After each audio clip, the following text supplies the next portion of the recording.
Tu es en terminale HGGSP et tu ne sais plus ce que signifie l'acronyme FONOP, Freedom of Navigation Operations.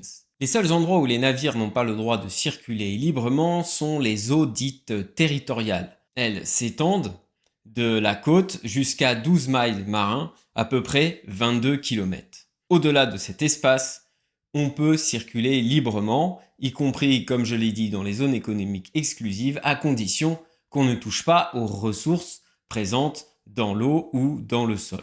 Maintenant, les FONOP, les opérations de navigation pour assurer la liberté. De quoi s'agit-il? Il s'agit d'abord d'un rappel pratique du droit, de ce que je viens d'énoncer précédemment. Quand un État revendique plus que ce que le droit de la mer autorise, par exemple si on prend le cas de la Chine en mer de Chine méridionale du côté des îles Spratly, on peut voir que la Chine se permet d'enfreindre certaines règles et souhaiterait réguler davantage la navigation dans cette zone.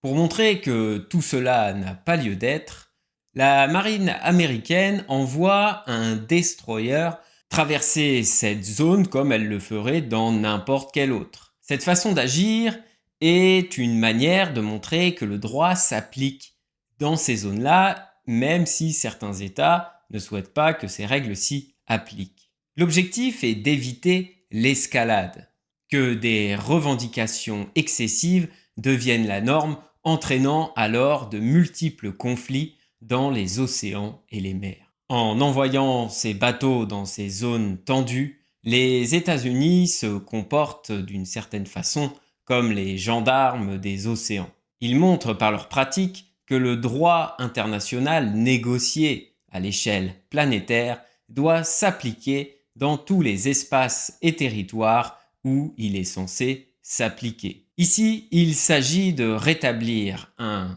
équilibre délicat entre trois choses fondamentales: le droit international, la sécurité des routes maritimes et la dissuasion des pressions exercées par des acteurs, ici surtout étatiques.